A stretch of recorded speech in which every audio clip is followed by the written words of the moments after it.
قال رسول الله صلى الله عليه وسلم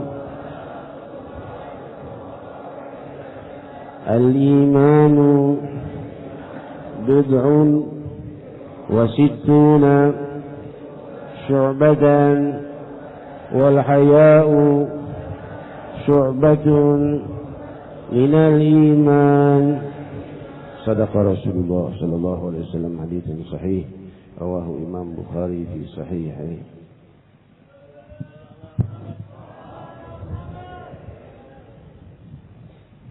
Assalamualaikum warahmatullahi wabarakatuh. Hamdan li Rabbin khassana bi Muhammadin wa anqadhana min dhulmatil jahli wad dayajili. Alhamdulillahilladzi hadana bi'abdihil mukhtari man da'ana ilayhi bil izni wa qad nadana labbaika يا من دلنا وهدانا صلى الله وسلم وبارك عليه وعلى آله. الحمد لله الذي جمعنا في هذا المجمع العظيم وفي هذه الجلسة العظيمة. ربطنا الله وإياكم بأقوى الارتباط بنبي العظيم سيدنا محمد sallallahu wasallam mubarak alaihi wa ala alihi. Limpahan puji kehadirat Allah, Maha Raja langit dan bumi, Maha mengangkat derajat hamba-hambanya, Maha menebar gaya ketenangan dan kesejukan ke dalam sanubari hamba-hambanya, sehingga hamba menemukan ketenangan dan kesejukan dalam melewati kehidupan. Lalu ia pun tenang untuk selalu berbuat hal-hal yang luhur. Allah Maha menjauhkan dan Maha mampu mencabut segala kesulitan hamba-hambanya, dan Maha mampu melimpahkan kemudahan kepada hamba-hambanya. Allah tiada yang lebih mampu darinya, dan semua yang mampu adalah hamba, dan dialah yang Maha mampu, sang Maha pemilik segala kemampuan. Allah Maha tunggal dan Maha abadi dalam kesempurnaan, Maha tunggal dan Maha indah dalam limpahan kebahagiaan yang disediakan bagi hamba-hambanya yang beriman, kebahagiaan dunia yang fana dan kebahagiaan akhirat yang kekal, kesemuanya dalam satu kepemilikan tunggal Allah. Maka beruntunglah jiwa dan sanubari yang ingin dekat dengannya, yang ingin cinta dengan Allah.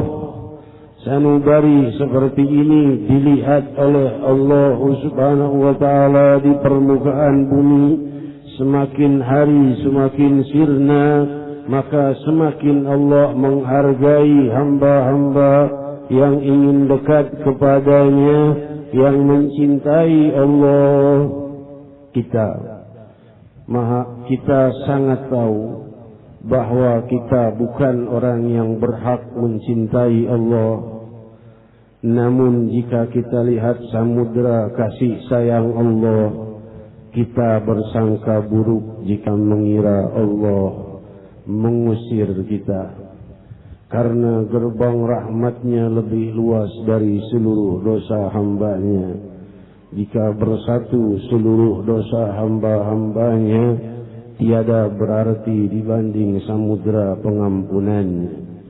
Maka oleh sebab itu, munculkan dan terbitkan harapan di hatimu bahwa Sang Maha berlemah lembut siap berlemah lembut kepadamu selama engkau ingin dekat kepadanya lebih lagi. Semoga kita diangkat oleh Allah untuk ingin selalu dekat padanya, untuk mencintai Allah Subhanahu wa ta'ala yang maha abadi, yang dengan itulah Sang Maha Abadi membagi-bagikan rahmatnya kepada kita lebih dari hamba-hambanya yang lain. Dia Maha mampu memberi lebih dari yang telah ada saat ini berupa anugerah zahir dan batin. Dan Maha mampu merubah keadaan kita berupa yang zahir dan yang batin. Dan derajat kita di dunia dan di akhirat Allah Maha mampu merubahnya. Dan masih bisa dirubah selama kita masih hidup dan masih mau berdoa memohon padanya. Maka mohonlah. Sampailah kita pada hadis luhur ini, di mana Rasul sallallahu alaihi wasallam menjelaskan bahwa iman itu adalah 60 bagian lebih. Bid'un wa sittun. Al-Imam Ibn Hajar al-Asqalani di dalam Fathul Bari di syarah Sahih Bukhari menjelaskan makna bid'un ini berikhtilaf para ulama. Ada yang mengatakan bid'un itu antara 1 sampai 10. Ada yang mengatakan antara 3 sampai 9. Ada yang mengatakan pendapat-pendapat lainnya. Yang jelas lebih dari 1 kurang dari 10. Demikian pendapat yang paling kuat. Maka ringkasnya kita katakan bahwa iman mempunyai cabang 60 lebih. Ringkasnya begitu. Maka Rasulullah SAW sabda, dan sifat malu adalah beberapa bagian daripada iman. Dijelaskan oleh Imam Ibn Hajar yang mempunyai sifat yang dimaksud malu di sini adalah malu berbuat dosa. Bukan malu berbuat pahala. Ya. Jadi sebagian dari kita memahami maksudnya kalau dia mempunyai sifat pemalu maka itu bagian dari iman. Malu dari berbuat buruk maksudnya. Malu berbuat baik bukan iman itu. Saudara-saudariku yang kumuliakan. Jadi orang yang malu berbuat buruk di hadapan makhluk dan tidak di hadapan makhluk, khususnya di mata Allah Subhanahu wa taala, itulah puncaknya kemuliaan malu. Malu itu kan ada derajat.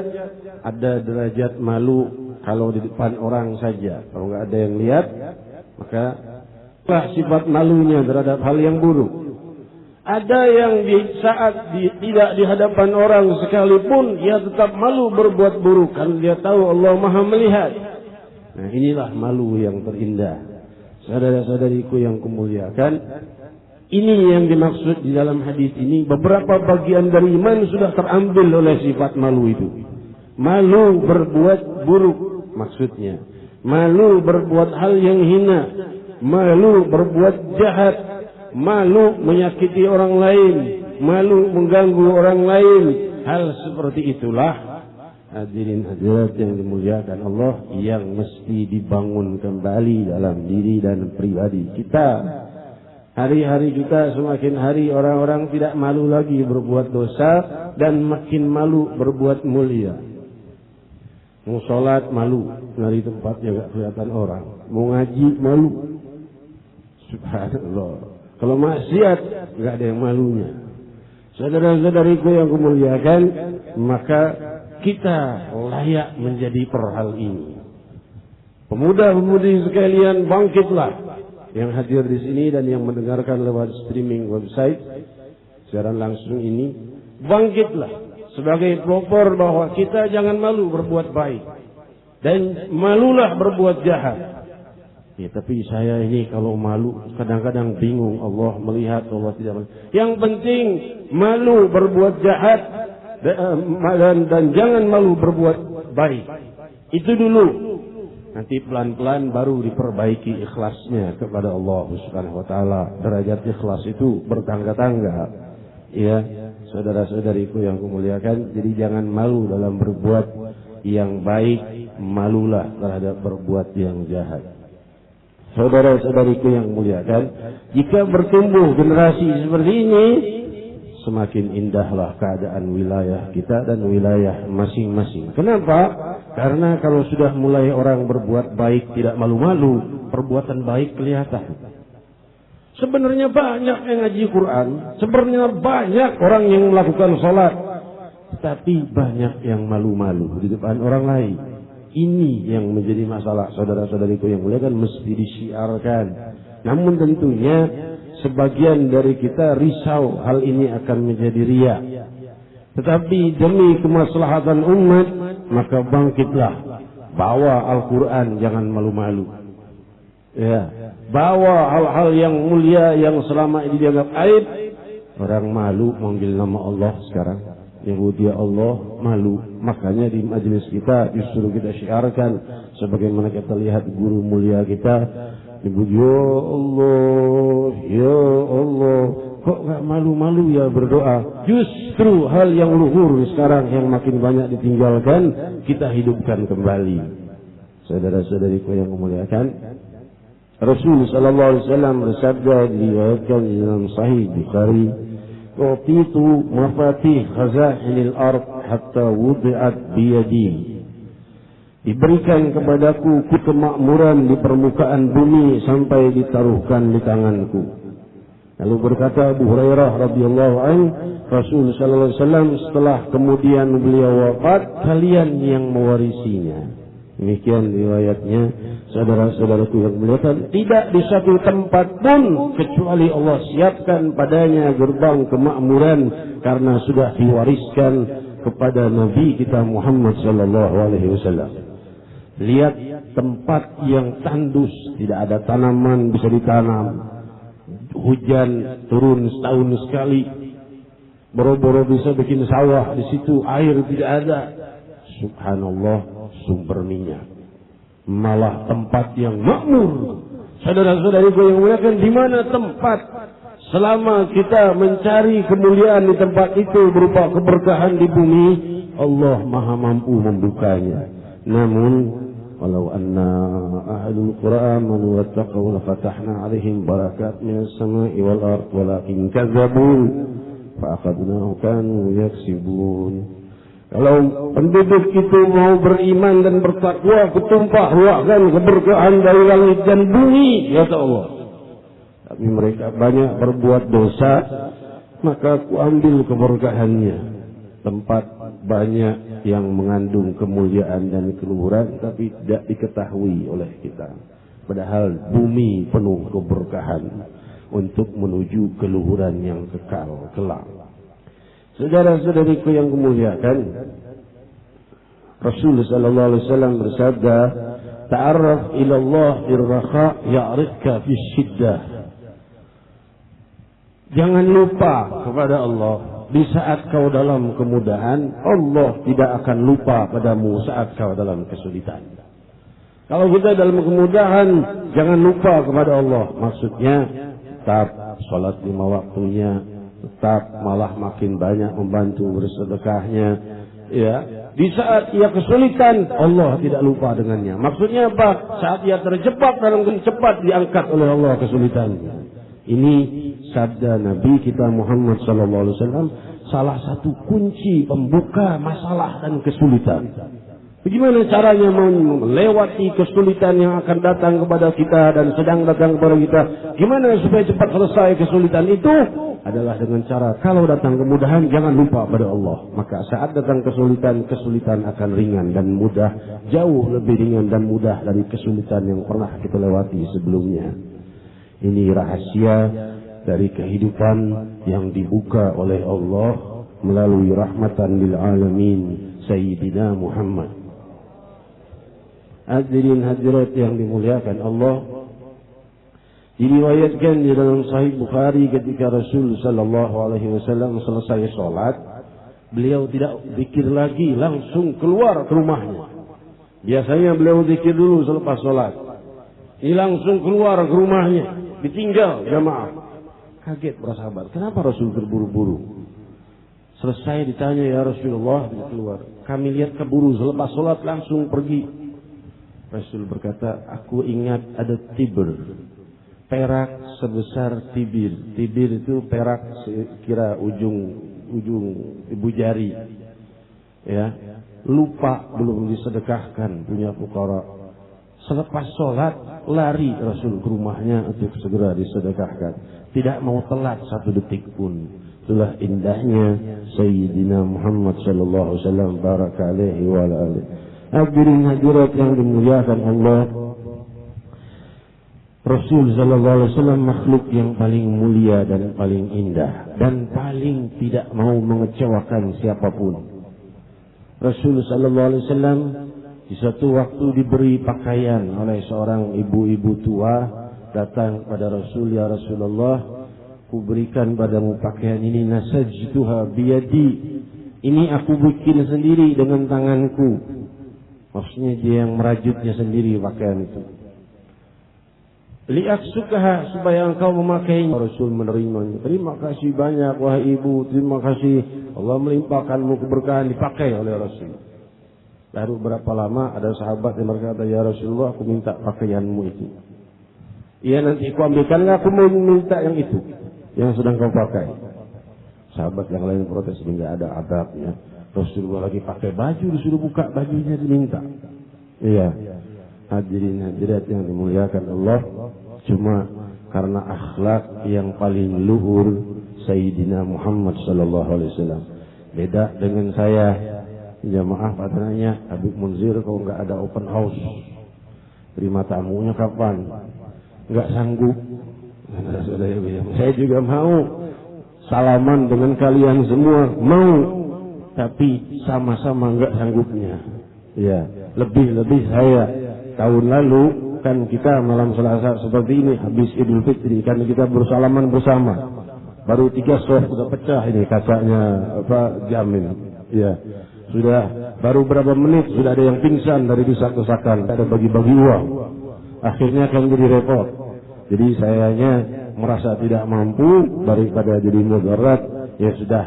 Ya, saya kan bukan ulama besar. Kalau ulama besar pakai open house. Kalau saya kan sama seperti kalian, ya. Cuma beda ini aja sama pakaian begini. Ya. Jadi hadirat beda dengan Rasul sallallahu alaihi wasallam. Rasul sallallahu alaihi wasallam suruh buka bajunya, dibuka bajunya oleh Rasul sallallahu alaihi wasallam sebentar. Masuk, dibuka bajunya, diberikan. Sahabat yang lain bicara, kamu ini nggak ada adabnya, minta pakaian yang sedang dipakai sama Rasul. Dia berkata, bukan itu.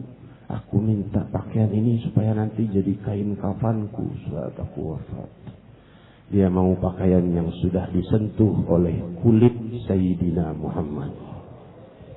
Hadirin hadirat yang dimuliakan Allah, maka Rasul memberikannya demikian indahnya budi pekerti Rasulullah sallallahu alaihi wasallam. Seluruh makhluk mengenal Rasul. Diriwayatkan di dalam kitab Asy-Syifa oleh Hujjatul Islam Al-Imam Qadhi Iyad bahwa salah seorang dusun, seorang badui, ya, ia sedang menggembala kambingnya seperti biasa, lalu datang serigala. Serigala tentunya kan makanannya kambing, kambing itu makanannya serigala. Maka serigala itu berkata, "Agab, kau masih duduk di sini aja. Aneh, kau masih nyantai dengan kambingmu." Orang badui itu berkata, "Ajab, ajaib nih, kok serigala bisa bicara?" Serigalanya nyaut lagi, "Yang lebih ajaib kamu. Kenapa? Di sebelah bukit sudah bangkit Nabi akhir zaman, kamu masih tenang-tenang dengan dombamu." Tambah bingung lagi badui. Serigala ngomong, serigala jadi dai. Hadirin hadirat yang dimuliakan Allah, ini zaman Sayyidina Muhammad dan mukjizat Muhammad Rasulullah sallallahu alaihi wasallam. Serigala jadi dai. Saudara-saudariku yang memuliakan, ini badui orang dusun bingung. Nabi akhir zaman bangkit, yang ngomong serigala. Yang siap masih belum tentu percaya. Kalau yang ngomong serigala malah bingung, nggak percaya. Ngomong lagi badui dusun itu. Terus kalau aku pergi ke sana, yang kamu yang nyerang domba-dombaku ini. Enak-enakan kamu nelen, kasarnya gitu. Kata serigala itu, aku yang jaga kambing-kambing. Kamu pergi sana, temui Nabi akhir zaman. Janji nih, janjian serigala. Janji, kata serigalanya. Aku yang jaga domba-dombamu. Pergi sana. Dia pergi sambil bingung, perginya sambil bingung. Ketemu sama Rasulullah SAW, masuk Islam, mengucapkan syahadah, belajar tentang Islam beberapa hari, beberapa waktu, lalu cerita pada Rasul, ini serigala begini-begini. Kata Rasul, tenang, Serigala itu terus menjaga domba-dombamu. Tapi kan serigala kerjaannya makan domba, makan kambing. Akan dijaga olehnya. Allah Subhanahu wa ta'ala yang akan mengurus hal itu. Biarkan. Terus. Sudah selesai. Kira-kira ia bisa kembali diulang. Dia lihat dombanya masih tetap. Serigalanya tetap yang jaga. Dia hadiahkan bagi serigalanya seekor domba. Nih, 1 domba bawa deh. Terima kasih atas kabarnya. Hadirin hadirat yang dimuliakan Allah. Demikian indahnya dakwah Sayyidina Muhammad sallallahu alaihi wasallam sampai serigala jadi qaddamnya dakwah Nabi Muhammad sallallahu alaihi wasallam. Saudara-saudaraku yang melakukan hal ini tidak mustahil karena zaman Ashabul Kahfi pun anjingnya setia kepada Ashabul Kahfi. Maka dikatakan oleh Sayyidina Hudzaifah radhiyallahu anhu warḍah, Rasul sallallahu alaihi wasallam kalau sudah berdoa adrakat dakwah liwalad wa walad waladi. Kalau sudah Rasul berdoa kepada seseorang, mendoakan seseorang, maka doanya itu sampai kepadanya dan kepada keturunannya. Hadirin hadirat, kita semua ini tidak henti-hentinya dalam doa Nabi kita Muhammad SAW. Mendoakan umatnya sampai akhir zaman. Pertama dibangkitkan beliau adalah dari seluruh makhluknya Allah yang dibangkitkan. Pertama kali sallallahu alaihi wasallam beliau menyebut ummati. Namaku dan nama kalian tertulis dalam lingkaran umat Nabi Muhammad sallallahu alaihi wasallam. Semoga kita dalam rahmat dan keberkahan Allah Subhanahu wa taala kita bermunajat bersama. Semoga Ramadan yang demikian luhur telah melintas dan melewati kita, dan kemuliaannya telah lewat dari kita, dan Ramadan yang lewat tidak akan pernah kembali selama-lamanya. Mudah-mudahan kita sampai ke Ramadan yang akan datang, namun sang pemilik Ramadan tetap maha ada, yang maha melimpahkan kemuliaan Ramadan tetap maha ada, maha mendengar, maha melihat, maha memberi, tetap maha melimpahkan, tetap maha mendengar doa. Maka serulah bersama-sama, Ya Allah, Ya Allah.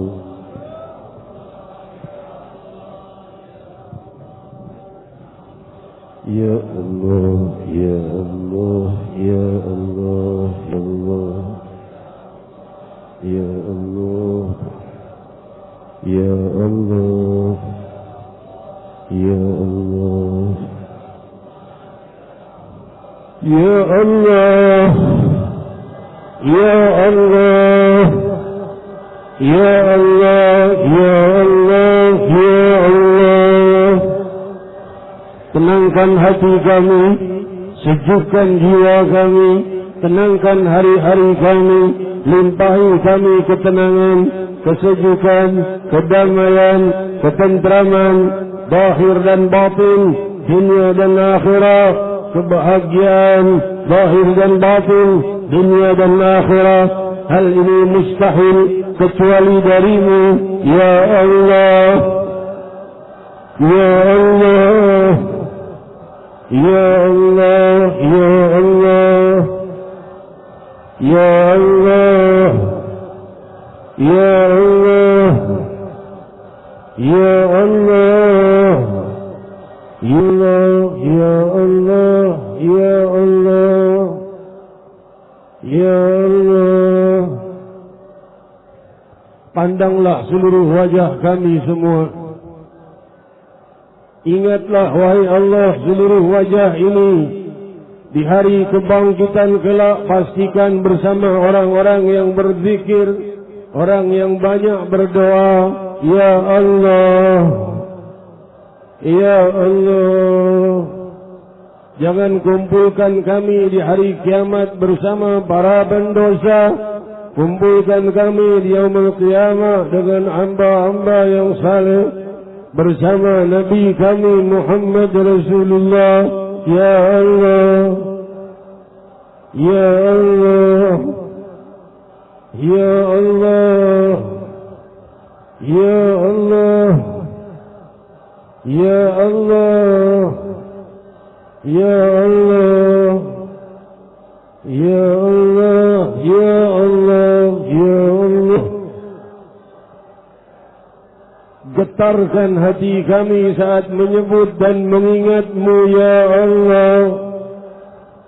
Ya Allah, ya Allah. Jadikan kami hamba yang banyak berzikir. Ya Allah, angkat musibah dan kesulitan kami. Ya Allah, limpahi kami kemudahan dunia dan akhirah. Ya Allah, jangan siksa kami dunia dan akhirah.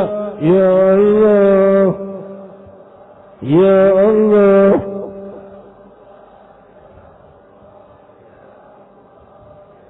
Di antara kami yang dalam sekolahnya berikan kesuksesan dan kemudahan dalam sekolahnya, yang dalam pekerjaan berikan kesuksesan dalam pekerjaannya, yang dalam perdagangan limpahkan kesuksesan dan dalam perdagangannya, yang dalam rumah tangga limpahkan keberkahan dan keluhuran dalam rumah tangganya. Ya Allah, jadikan kami melewati kehidupan dunia dalam ridha. Ya Allah, dalam pengampunan-Mu, dalam kelembutan-Mu, dalam kasih sayang-Mu. Ya Allah, ya Allah, terbitkan cahaya kebahagiaan dunia dan akhirat bagi kami. Ya Allah, angkat segala kesulitan dunia dan akhirat dari kami. Ya Allah, tidak ada yang lebih patut diharapkan lebih dari-Mu memberi. Ya Allah, ya Allah, ya Allah, Engkau maha memberi lebih dari yang kami harapkan. Ya Allah, ya Allah, ya Allah, ya Rahman, ya Rahim. Ya Allah, ya Rahman, ya Rahim. Ya Allah, ya Rahman, ya Rahim. La ilaha illallah.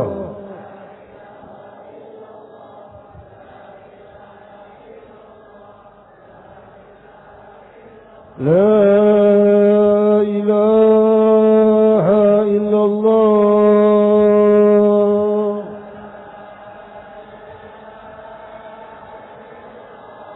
Muhammadur Rasulullah